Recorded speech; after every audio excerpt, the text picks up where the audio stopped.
This episode is brought to you by my book, Be Left Behind. Discover Bitcoin and cryptocurrency before your grandmother beats you to it. Available on Amazon or anywhere books are sold.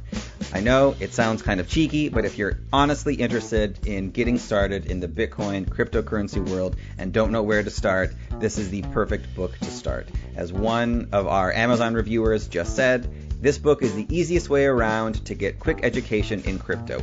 Written in a breezy, easy to comprehend style, it's a must-read to those new to the space. And of course, I perfectly agree with all of those things. Available again on Amazon, anywhere books are sold. If you're also interested in getting more details, you can contact me directly. Also, my co-author and I are doing a weekly chat on Clubhouse. So just find me on Clubhouse and we'll talk all about Bitcoin every single week. This episode is brought to you by MeetFox.com. MeetFox is the simplest solution to interact with your clients online and to monetize your online meetings. It's very easy to use. I've been taking advantage of it recently. It has a fully web-based system, no tech skills required. You can schedule all of your meetings through one simple click that's linked to your calendar. Use their online system for your meetings. Get instant payments, automatic invoicing. Truly simple, easy to use. That's meetfox.com. If you use the promo code URI at checkout, you will receive 2 months to test out all of their programs absolutely free.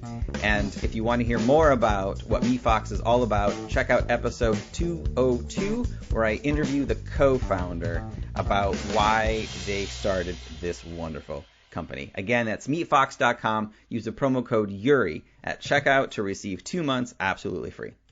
Welcome to Advance Your Art. If you are interested in making money from your art, using your artistic background to your advantage when switching careers, or if you are just plain stuck, you've come to the right place. Now let's get started and have some fun with your host Yuri Cataldo. Hello, and welcome to another episode of Advance Your Art with Yuri Cataldo. If you're interested in learning how to build a company, make money from your art, or transition to a new career, you've come to the right place. As always, if you enjoyed this episode, please make sure to like, subscribe, and share it with a friend. Today, I'm sitting down with Tatiana Tsoir, CPA and founder of Linza Advisors. Tatiana, hello. Welcome to the show. How are you? Hi, Yuri. It's so great to be on your show. Thanks so much for having me. Of course. It is my pleasure. So where are you located right now? I'm in the New York suburb, New York area. Mm-hmm. And how is that going right now in the the midst of our pandemic? It's actually not that bad. It's actually New York City is mostly the area that's really affected and is seeing some growth of the virus spread, but it's nothing compared to what we experienced in the spring. Sure. Okay. Well, that's good to hear. Things are on the better. Okay. So for my listeners who are less familiar with you and what you do, how do you describe yourself and what you do? Well, I usually introduce myself as an author and visionary CPA, and also a numbers expert. Yeah. Well, great. So let's dig into that a little bit. Let's talk about the CPA part of it. What initially made you want to become a CPA?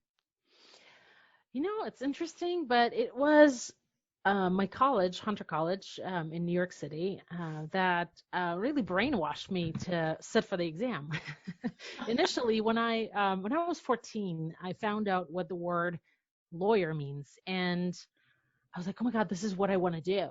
So for the next 10 years, I was obsessed with becoming a lawyer, and I'm from Belarus, and in Belarus, the law degree is sort of a combo between an undergrad and a grad degree. So I went to law school for 2 years, and then came to the United States and wanted to pursue a law school, but here I needed to complete the bachelor's first. So during my bachelor studies, I needed to pick a major that would help me survive financially and provide me with a skill. So I picked accounting. And when I was studying accounting, the professors were like, well, if you are studying accounting, you might as well just sit for the CPA exam. So I thought, whatever, I'll do it. Yeah. So kind of in the process, I fell in love with accounting. I got really good at it, and that's where this whole thing started. Oh, great. So then it looks like then you had kind of a more traditional accounting career working for different, firms. What made you decide to stop working for a firm and then start your own company? So I actually did this whole career path sort of backwards. Well, not backwards, but kind of like in a weird way.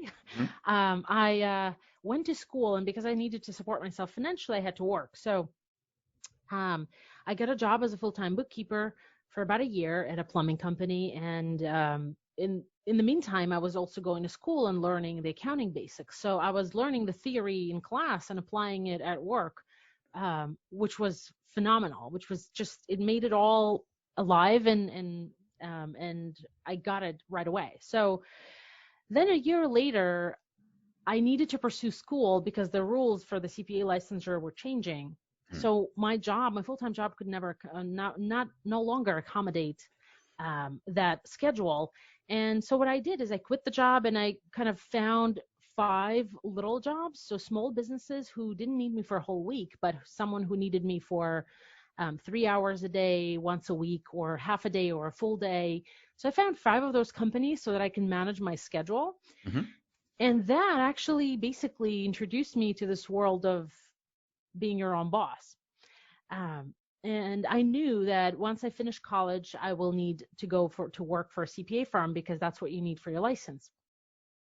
And I was sort of not upset, but sort of, okay, I just have to, it's kind of a necessary evil. I just have to do it, Hmm. suck it up and do it. And so as I went to work for a CPA firm, I went to a very small firm, which was phenomenal because at a large firm, when an accountant graduates and goes to a large firm, they do spreadsheets and little pieces of tasks. In a small firm, you're thrown into the water and kind of learn to swim as you go along, and that's what happened to me. So I learned tax preparation at a firm, and I also kept a couple of my clients, bookkeeping clients, on the side. So by the end of the first year at a firm, I realized that I will always want to be my own boss. Hmm. There's just nothing like it, and that path was right for me. So I stayed at the firm for another year and a half, and when I got pregnant, I realized that I don't want to put my child through the stress of tax season, because during tax season accountants work like Yeah. crazy hours, 60, 70, 80 hours a week, and it's extremely stressful on your mind and your body. So I quit my firm and I started my own tax practice, and I started with offering accounting and bookkeeping services and tax preparation, and Hmm. then the rest is history. Great. Where did the name of your company come from? So Linsen in Russian means a lens. So looking at something close up and seeing all the details and all the moving parts. So that's kind of the idea. Hmm. We accountants have to be extremely attentive to detail and take everything into consideration. And that's where the idea came from. Yeah. Oh, great. So it looks like nowadays your company definitely has expanded from just let's say a traditional accounting firm. How did you start introducing those transitions, and why did you decide to expand from just a traditional accounting firm to what you do now? It's actually a very interesting story. It kind of happened, it was prompted. Um, Hmm. this change was prompted. I won an award from Intuit. I made it to the top 15 of the Firm of the Future contest Hmm. in 2018. And I realized that if I wanted to be free, just having a one woman firm wouldn't really serve that purpose. I would never be free. Hmm. So I went through a couple of coaching programs. One was a technical tax. Another one was just not time management, but more efficiency and processes and so on and so forth. And also added a couple of other skills like price psychology, proactive tax planning, so that we actually work with clients throughout the year to lower their taxes, because when the year is over and you're filing for the prior year, it's too late to really incorporate any legal strategies. All you do is kind of try to reduce the taxes a little bit, but the real strategy happens throughout the year. So I've added these skills to my toolbox, and have now switched to servicing clients on a regular basis. It has now more to do with coaching than anything else. Yes, I do the work for them, but I also help them set their financial goals, understand what's manageable and what's not, how to manage debt, how to reduce it, how to be profitable, how to stay profitable, how to make your business pandemic proof. And that has been the most rewarding piece of my work in the past 2 or 3 years, because those aha moments, those moments where clients feel grateful for me because I help them get to their goals that they never really realized they had, their deep desires and their dreams, is just priceless for me as an accountant. So I became a real advisor to businesses, and it kind of happened because of the extra trainings and other things and just switching your mindset. So I'm the traditional accounting firm, in order for you as an accountant to make a solid living, you have to have 300 to 400 clients that use you for once a year tax preparation.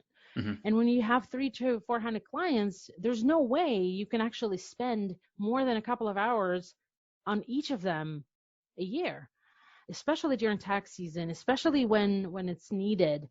And what happens is that clients think that they're getting some tax planning advice, but what really happens is that nobody spends time thinking, oh, they should really convert their entity to something else, or they should really hire their family, or they should really have a medical expense reimbursement plan, or have a multi-entity structure. Nobody really puts kind of too much thought into it because there's physically no time to do it. So what happens is that people think that they're getting the service, but they really aren't. And my firm, I actually want to work with less clients and less people, but in a more meaningful way, in a way that actually helps them take their business and their dream to the next level. Yeah. So with that, so if, somebody listening to this podcast who's interested in, let's say, starting a new company, or they're in the early days of starting a new company, what are some critical decisions that you recommend your clients do in the early days to make sure they have a more successful start?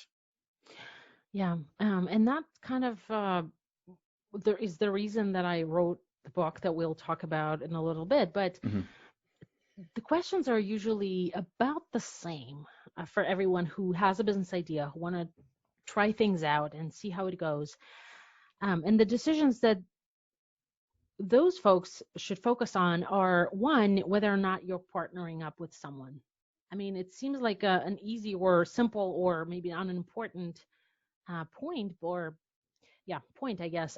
but it's actually a critical one, because honestly, in my practice, I've seen so many bad partner breakups that it breaks my heart every time. And I have a chapter in my book talking about partners. There are maybe 2 or 3 situations where I would support someone having a business partner, but kind of making the decision and not taking it lightly is step number 1.